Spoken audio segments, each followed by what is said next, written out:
Hello, it is Sunday, start of a new vlog. I only have 4 days to read New Moon. Good news is, started it. Bad news, I am only like 5 pages in. 10 pages in. Nothing really much to discuss. I wanted to start the vlog. And secondly, I also just wanted to like, I don't know, Stephenie Meyer has such good, she has such potential to be a really good writer. Like her descriptions, like stuff like, let me see.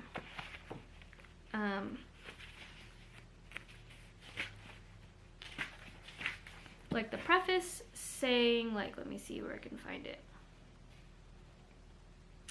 Here we go.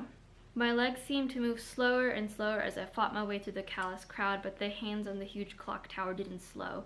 With relentless, uncaring force, they turned inexorably toward the end of everything.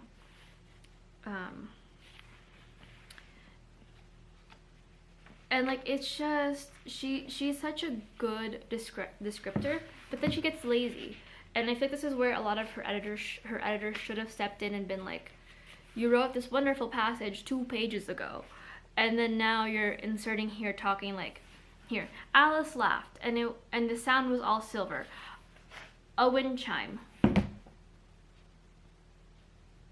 What is up with this woman and like bell imagery? What does that sound like? Because when I'm thinking wind chime, I'm thinking like through a breeze. It doesn't remind me of laughter. I look like I'm exhausted, which I am, but a little better. Leftover makeup ball, yo. That's it. Okay. Like when I don't think of bells as laughter. I don't. So I don't know why she just keeps focusing on bells, but I'm gonna read a little bit more once I'm done editing my video for Monday, which is my tea talk on These Violent Delights by Chloe Gong, which I need to get started because I haven't done that yet. It's already 6 o'clock. So yeah, I will chat with you guys in a little bit. And yeah, I'm just gonna turn on some Pretty Little Liars. If I can find, actually, Me Before You, it's like one of my, it's not the best romance movie. I can admit to that. There are a lot of problematic aspects to it. But if I can just find it somewhere, anywhere, I'd be very appreciative, because I have looked literally everywhere and they're all like, you have to buy it or rent it, which I can buy it, no biggie. But I have so many streaming sites that how is this not available for free on a streaming site that is at my disposal? I was like watching it illegally last night, which is like, I try not to do it anymore because I would like to support the people like who put time and effort into the movie, but I can't find it anywhere. Maybe it's on Peacock. Like, I will buy it off of Amazon, no biggie, but like, would I prefer that it's available for free? Yes. Me Before.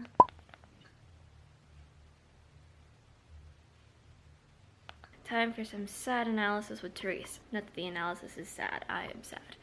But I had a couple things. One, I never want to read anyone relating angelic laughter to bells again.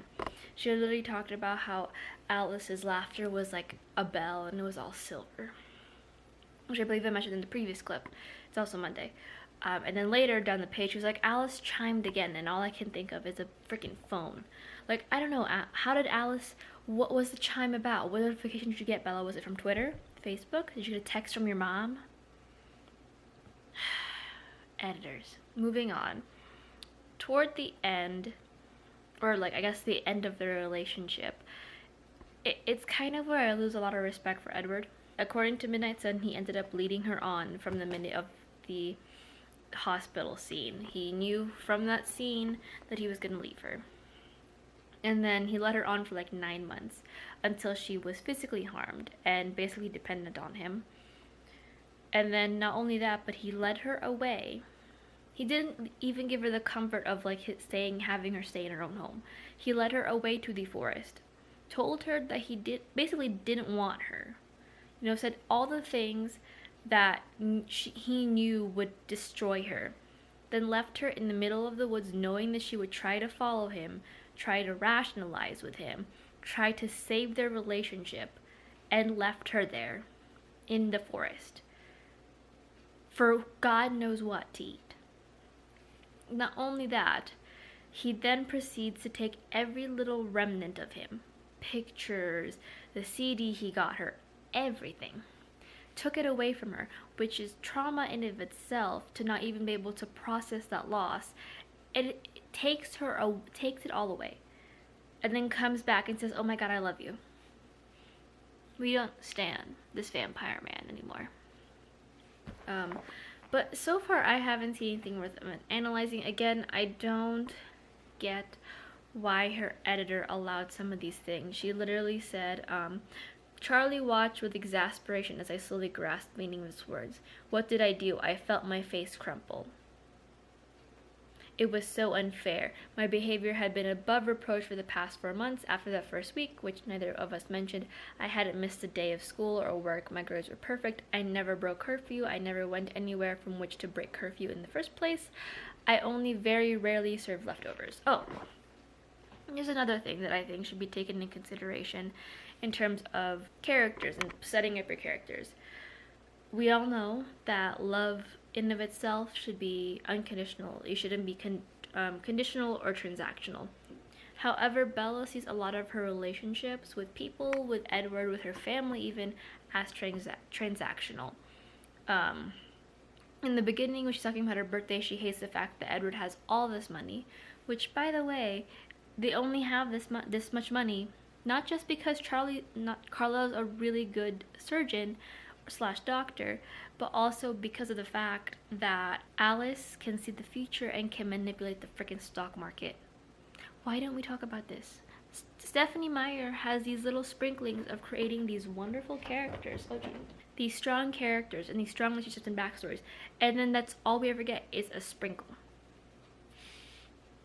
But anyway, one way you can set up a character is kind of how they view love and relationships. It's a pretty much like pivotal way of figuring out who this character is how they view the world and the people around them. Bella views love as very transactional. Everything she does for her family, for her loved ones, has to be in response to something. We see that kind of where when she grows up, she mentions that she has paid all the bills since she was a child. She's made sure Renee never lost her phone, yada yada, and in return, Renee probably showers her with a lot of affection. In New Moon, we see that she doesn't like the fact that Edward has so much money because he can provide her with basically the world, and she has no money to provide him with anything. And she feels guilty that she cannot reciprocate that same love to him. With Charlie, she literally mentions that he should be good and happy with her behavior because she rarely serves leftovers, among other things, of course. But it's a very interesting way to characterize your character, because if all they focus on is transactional, what does that say about them? How does that bleed into how they view their friendships, their relationships, their familial bonds?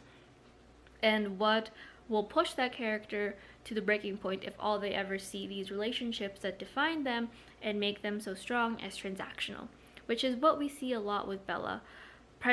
Hence why she feels like she has to do something for Edward, and why she always feels bad because she's this soft creature. She can't necessarily protect Edward in the same way that Edward has to protect her, which makes her feel guilty, and that defines Bella as a whole, which I think is a really interesting touch, and I think also is a very sad definition of Bella's character, because she's only 18, and she already views love as transactional because of how Renee raised her, and how she probably got love and affection from Renee more so than usual because of the good things she did, and then felt guilt if she ever did something wrong or didn't do something that Renee wanted her to do. So very interesting way, again, to characterize a character, and something you should think about when creating your own characters. Kind of how do they view the world around them? Why would they view such a thing as transactional? But yeah, that's all I have for analysis. I'm not even that far yet. We're at the point where Charlie's like, you're going back to your mother because you are depressed and you're not doing anything. But I'll catch up with you guys in a little bit whenever I catch up on this chapter, or I find more things to analyze. Where did the cap to my thing go? There, it was over there. But yeah, okay, another update. I'm not even that far from where I left off. My hair is doing a thing. Just gonna tuck it behind there. That makes it worse. I like how kind of Stephenie Meyer describes depression. I feel like it seems very personal to her, which makes sense because she wrote Twilight as a way, as an escape from her own depression. From what I have heard online, that she was fairly depressed and she wrote Twilight because she needed a form to escape, which is why a lot of her family members are involved or mentioned in this book, and why it seems like a self-insert, because it is. One particular line is when she is trying to convince Jessica to go out to the movies with her. She goes, "Zombies or something. He said it was the scariest he'd seen in years. That sounds perfect. I'd rather deal with zombies than watch a romance. Okay." She seemed surprised by my response. I tried to remember if I liked scary movies, but I wasn't sure. And then a little further down, this one's very kind of perfect for my own depression and makes sense to mine, is that the thick haze that blurred my days now was sometimes confusing. I was surprised when I found myself in my room, not clearly remembering the drive home from school or even opening the front door. But that didn't matter. Losing track of time was the most I asked from life. I didn't fight the haze as I turned to my closet. The numbness was more essential in some places than in others. I barely registered what I was looking at as I slid the door aside to reveal the pile of rubbish on the left side of my closet under the clothes I never wore. That's basically like depression in a nutshell, at least mine. I find that I don't remember how I get from one place to another. I almost welcome the kind of like numbness and haze that is depression that kind of allows me to just kind of get through my day. The fact that she forgot if she liked horror movies or not, also a cornerstone. I also have that same issue. Sometimes I forget if I like certain things. Like, I don't know. Like if my depression's bad, I'll forget if I like a certain movie that I've seen 100 times. So I like that it's kind of pretty, I guess, accurate. A little sad, but a little accurate. It is now Tuesday. It was kind of a weird day, so I didn't film a lot of B-roll as much as I wanted. But I am a good chunk of the way through Twilight, so I think I will be probably finishing this hopefully tomorrow-ish. But I do need to get some B-roll in there and get a nice screenshot of the cover. So, follower of mine mentioned this during my reread of Twilight in my vlog, and she mentioned how I felt about Bella basically manipulating Edward Jacob. I was gonna go into detail in that vlog, but I figured that since it's a new moon where he does most of her manipulation, it made more sense. So, if you guys forget, Jacob is 15 in Twilight. He's a young, impressionable boy who meets a pretty lady and gets not necessarily enthralled by her, but he gets a little like itty-bitty infatuation on her. And she kind of uses that to her advantage to get information about the Cold Ones, about Edward, about what he could be, without really thinking about the consequences. He also basically states out loud that he does not believe in the myths, in the legends that his own people has. He thinks they're kind of a bunch of a bunch of balooey, but she does easily manipulate him into spilling, like, I guess, state secrets about the Cullens and why they don't come to La Push. In New Moon, when we see him again, he is a newly minted 16. She is now 18 years old.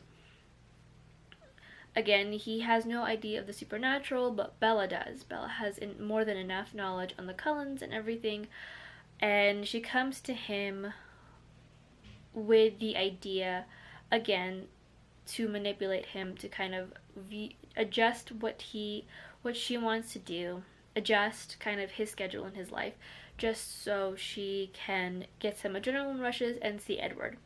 She manipulates him into being like, oh yeah, I got these things, these motorcycles, you could help me fix if you're able to do it. The downside to this, well, he does happily do it because he's Jacob, and Jacob in the beginning is an absolute sweetheart. His personality and Seth's personality that we later meet mirror each other really well in the books, which is a nice like kind of juxtaposition through Bella's eyes, honestly. However, she does manipulate the situation. She basically gets the 16-year-old who has no money, who is kind of trying to fix his own car, Sherman, who's trying to fix his own car that he can use, and she adjusts the situation, manipulates him to help her out with her own depression and her own need for adrenaline, and that's kind of what happens. Now, the problem is that again, Jacob is 16, she is 18. Legally, he shouldn't be driving a motorcycle, neither should she, because they both need training and an actual license to do that, which does put him in quite a bit of danger should something happen. Aside from that, after this relationship develops, she begins to use him as a crutch, and it just like she literally mentions it in the book. She mentions it as a crutch, and she doesn't necessarily care, or well, she does care, but she doesn't factor Jacob's budding feelings for her when he starts to gain feelings. All she cares about is what she gains out of this, how it helps her depression. And honestly, it's really icky, because then we see once he shifts for the first time, his feelings change, they're amplified, and then the imprinting comes in, as we know, and by then Bella has Edward again, and she kind of has no use for Jacob.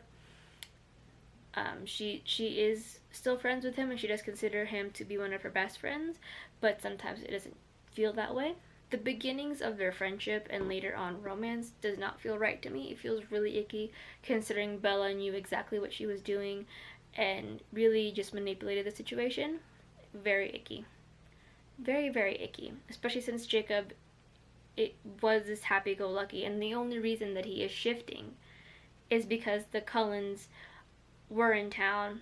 Then later they brought in Victoria and the Vampire Army, and then the Volturi, which brings an entire mess of things for the Quileutes, who have this, not curse, but this need to protect their people enacted upon them, because the Cullens don't understand their effect on the Quileutes, nor do they seem to care that it literally uproots the lives of these young boys who are teenagers. The oldest one is Sam, who is 19.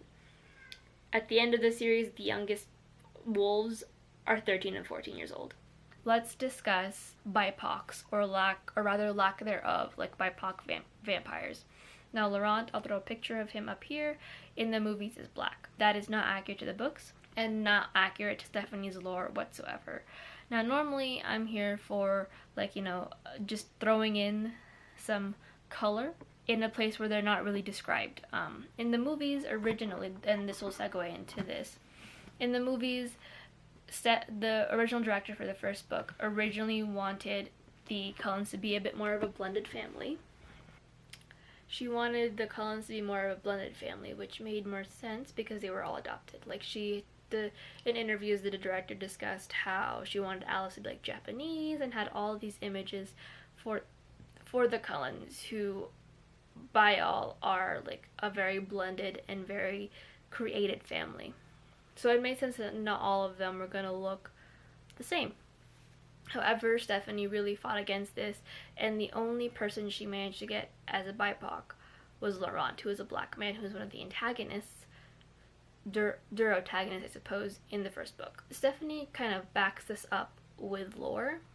In the Illustrated Guide, I believe she mentions that the only reason why there are no BIPOC, BIPOC vampires, is because when the venom is shot through their system, it eats all of the melanin, therefore draining them of the color on their skin. Which still doesn't make any sense, because then I feel like we'd have a lot of kind of like, I don't know, albino looking BIPOCs walking around that sparkle. Like, melanin's not gonna remove the fact that you have Asian eyes, or you have a Filipino nose, like, that's not gonna, they'll just be pale with really ethnic features. Doesn't make sense. Moving on to Laurent's last scene, and like kind of why I prefer him to be white in New Moon. Like I said, in the movie he is black, and we love, I believe it's Eddie Gathegi who plays him. Love this man, love him. But I love Eddie Gathegi.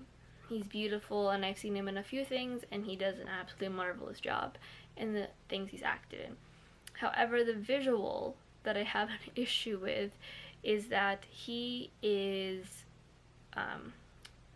the bad guy. He's not one like the Cullens or the Denali who go forth and like drink only animal blood. He has mentioned that he cheats and that he drinks human blood, and it's been a little harder for him to get to that diet. He was on his way hunting, which is like a gigantic clear path, so it's obviously he's looking for animals or hikers on the trail, but he runs into Bella. Now, I suppose you could say that they've made references to drinking only animal blood as a form of sobriety. So let's just put this in layman's terms. A black man who has been struggling with a vampiric form of sobriety runs into the literal bait, the literal kind of a temptation. This very pale, very non-melanated human. See where I'm going with this? And then in comes a literal pack of wolves who then proceed to chase down said black man for trying to harm white girl. In the books he's white. I don't have a problem with that. The imagery does not bug me at all. But in the movie, it's just a little sketchy. Which is why, again, we have to be, even in film, when transferring that and changing those little itty bitty pieces, like doing like a blind casting, how may you have to also be very racially sensitive of the stereotypes and the imagery that you're causing. So again, we need to just be mindful. If you're going to be a white writer writing about brown people, you cannot just put a brown or black person in a white person sphere. It doesn't work that way because it doesn't translate well. It never translates well. Back to the book, we're going to discuss some things about natives and their hair. Natives and their hair, it's a very big thing. Hair in a lot of native tribes, I don't know how specific it is with the Quileute tribes, but when I was looking it up, just in general, hair for a lot of the indigenous tribes is equivalent to their spirit or their soul and their connection to Mother Earth. Typically because the earth is depicted with long grassy hair. Some tribes also believe it allows them to have extrasensory perception and connection to all things. How it's styled also has a lot of meaning. Braids typically symbolize unity with the infinite, while letting it loose signifies free flow of life. Typically, your hair only gets cut once, and there are typical ceremonies that accompany it. I don't know if they get like trims to keep it kind of like from not, again, this is a very Filipino take on this entire situation. This is kind of my way of researching and learning more about kind of the damage, and then also reiterating it to maybe like a white author who is thinking about including BIPOC in their book. Be wary, because a lot of this is very cultural and very sacred. It was really disrespectful for Stephanie to have this happen to a lot of people. And the only other times that hair is cut is whenever you lose a family member, because then that signifies that, like, the chop signifies that your time with that family member is done, and the rest of the hair will include that new growth. Typically, hair afterwards is buried, burned, or I believe thrown in a river. You don't just toss it in the trash. Again, it's very spiritual. They also believe hair is like part of the nervous system, kind of similar to how dogs and cats have like whiskers to help them sense extra areas.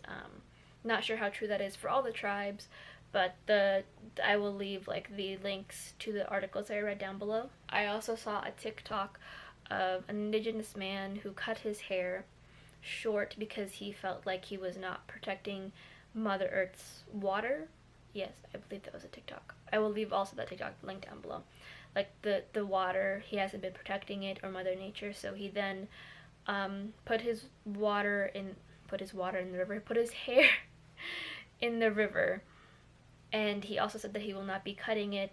He'll continue to cut it short until he feels that he has been serving Mother Nature in the right way again and protecting her in the right way again. It's very important to them, and you don't cut it. It's not something you cut and it doesn't make sense. In the books, they mention they cut it because their hair gets shaggy when they turn into a wolf, but then in the movies that kind of contradicts itself, because the original indigenous peoples who were the original Quileutes who shifted had long hair, so it doesn't make sense.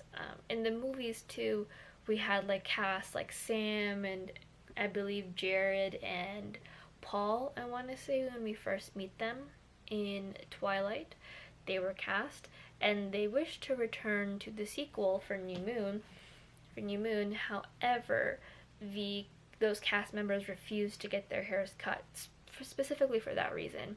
So they had to be recast, which should have been a problem in of itself. Even one of the cast members who is part native, which is Boo Boo Stewart. I'll throw up a picture of lovely Boo Boo here. He is a childhood crush of mine, and he will remain to be so until I die. But he cut his hair short for the part, and I believe since then he has been growing it long and hasn't cut it short during the process. I'm sure he gets like trims, but I don't think he'll ever be making a dramatic chop as he did for the Twilight series or when he was younger. So yeah, I think it was just loads disrespectful for Stephanie to have them cut it for such a vain and shallow thing. Like, no offense, Stephanie, but wolves shed fur. They don't get their hair and their fur and their faces in the actual wild, so why would you do that? It was just disrespectful and rude to the original Quileutes who do not cut their hair. And it also just kind of had a weird signifier too, like if you cut your hair and make it short, you somehow now fit all of these negative stereotypes about the native men specifically being violent and angry. And as you guys can tell, a lot of like Stephanie's choices regarding BIPOCs have not been culturally sensitive. And not to say that, like, actually I'm gonna say it bluntly, if you are going to include BIPOC characters in your stories in whatever way, shape, or form, one, do not write our stories. Don't do it. If you want us to be the best friend, or you want us to be the main character, fine, do it. Like, there are plenty of other white writers who write BIPOC characters fairly well, and that is because they do their research and they do not write about their specific stories. Not only that, but also do your research. Like, if you're gonna write about a real tribe and real people, and it's not gonna be like fantastical in the sense, I hate this glare, in the sense that like Inej and Zoya are fantastical South Asian rep, you know, do your research. Like, there is a very specific reason why some white authors who write BIPOC characters do well, and that's because they do their research and they don't write about their stories. They write about them as people.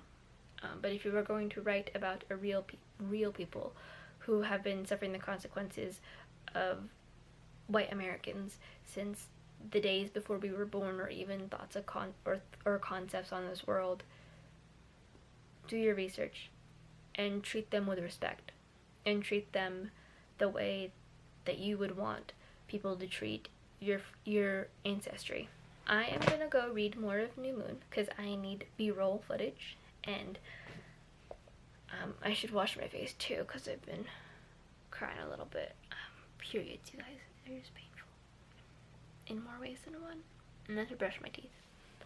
But yeah, I will catch up with you guys in a little bit when I am reading and getting some B-roll footage. I don't think I'll have any more updates in terms of like super in-depth analysis, just because I don't think we have that in here. Catch up with this in a little bit. I'll probably be done with this book hopefully by tomorrow, because that'll give me enough time then to edit and find music.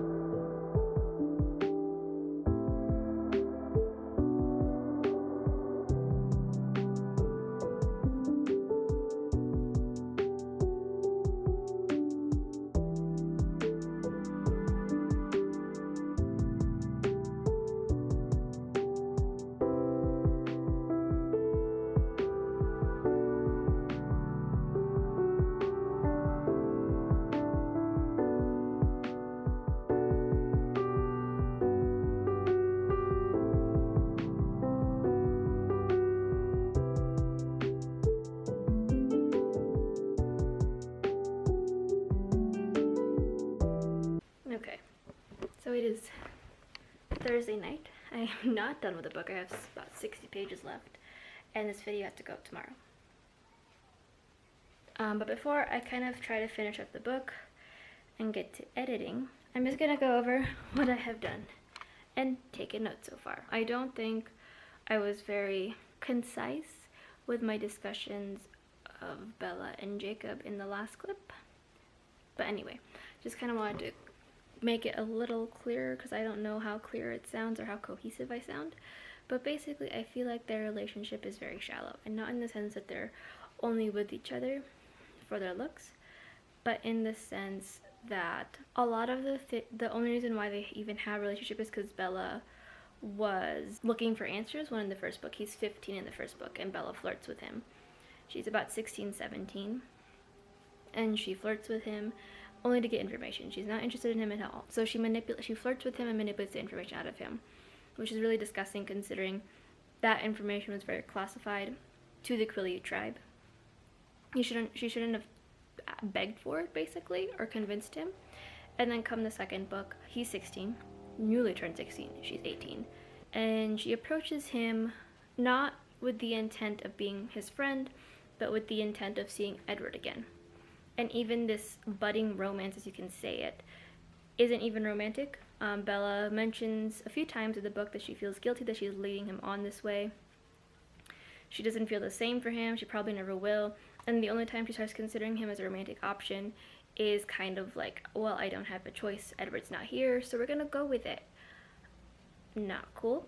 And quite frankly, her reactions to the werewolves and to their treaty is kind of disgusting. In terms of like, she was okay with Edward potentially being a killer because he's Edward and he's beautiful.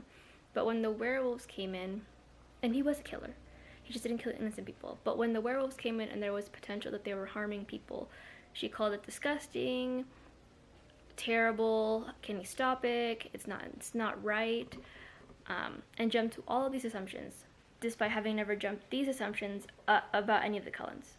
Specifically not Edward, but he has killed people. And then when Alice comes along, she basically just dumps Jacob. In the sense that she's like, if you can't be friends with the people who are literally your mortal enemies, who disrupt your entire way of being by being here, then go. Alice mentioned how they were gonna get mad because she was back, and she was like, and the treaty is a thing, they can't come over there. And Bella goes, let them be mad, it's none of their business. As if these pack of boys, the eldest is Sam Yulee at 19, no older than Bella, who have been risking their lives and have had their way of life disrupted because of these vampires coming into the town. It's not their business that a vampire that will disrupt how they protect Bella. She's kind of really insufferable in this book, like really insufferable, and then her own discussions and the own very racist implications of abuse toward natives when she meets Emily. Like she mentions, so if you guys don't know, Emily is Sam's fiance. She is scarred from her right face all the way to her arm because of an incident with Sam. When Emily and Sam had met, Sam was recently engaged to Leah, who is Emily's cousin, who we meet later because she is the only female werewolf in the tribe, and she's ostracized for it, but that's a different topic for a different day. And he imprints on her immediately, and he breaks things off with Leah after about 2 weeks of ghosting Leah because he felt horrible. And Emily, who was like, okay, this can't be a thing, she befriends Sam and tries to get him to go back to Leah, but it's not possible. Because once he tells her about the imprinting, she's super interested and like wants to know more about the lore and everything. And then one day, I think someone made a comment, her mom, that how terrible it looks that she's always sneaking off and going off with Sam, and it's a betrayal to Leah. So she provokes Sam, implies that he's like his father who abandoned them. Sam phases, but in that, because he's so angry, but in that way, he's too close to her and ends up horribly scarring her. And yeah. And Bella just, like, the way she describes it isn't even like, you know, she's not even like she's processing it. She literally calls her like a ruined mouth, her scarred face over and over again. And it's just really rude. Like, I'm not gonna lie. Like, she even says that her face, because there's a scar, I think, right here, that pulls the side of her lips, this side to, like, of her face, like a permanent grimace. There's not even a positive thing she can say about Emily. nothing positive aside from her cooking or what she can offer. But in terms of her looks, she is not appealing at all, or Bella can't find an appealing thing. Stephanie is trying to put like a parallel with Romeo and Juliet. I feel like blue now. I have my TV on because I'm about to watch Howl's Moving Castle while I read.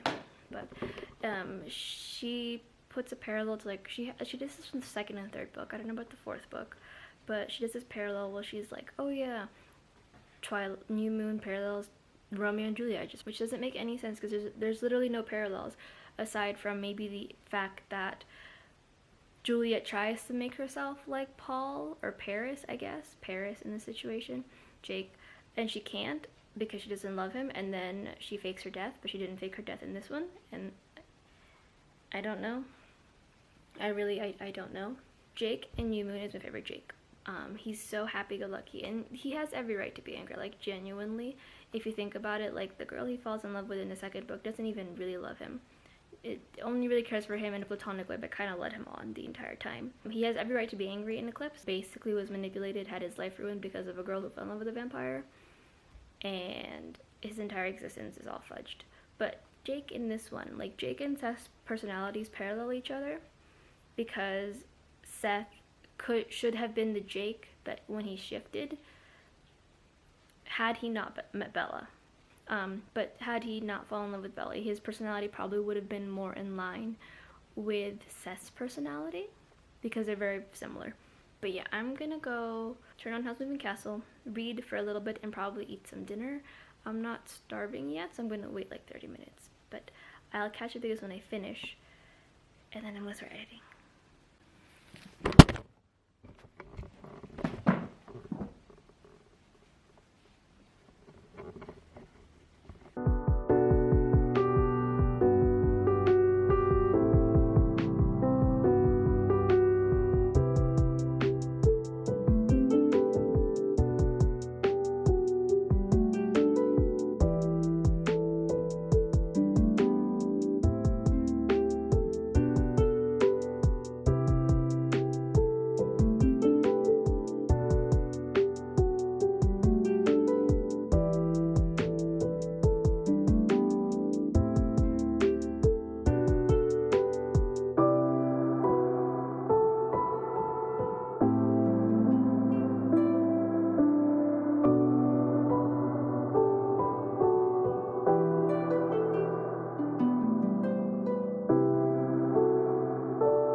I'm heating up dinner, so if you hear popping, it's that. But I finished New Moon. It's not my favorite out of the series. I think my series favorites would probably still be like Breaking Dawn and Eclipse.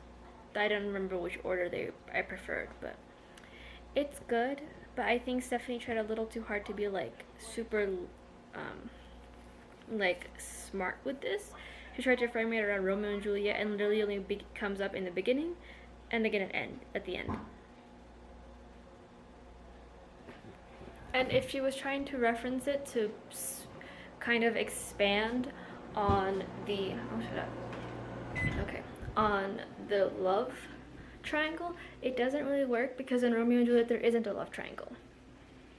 Julia is not at all attracted to Paris, like at all. But yeah, it was okay. Like really the only reason I gave it a 2 and not a 1 is because Jacob Black is in it, and I love Jake.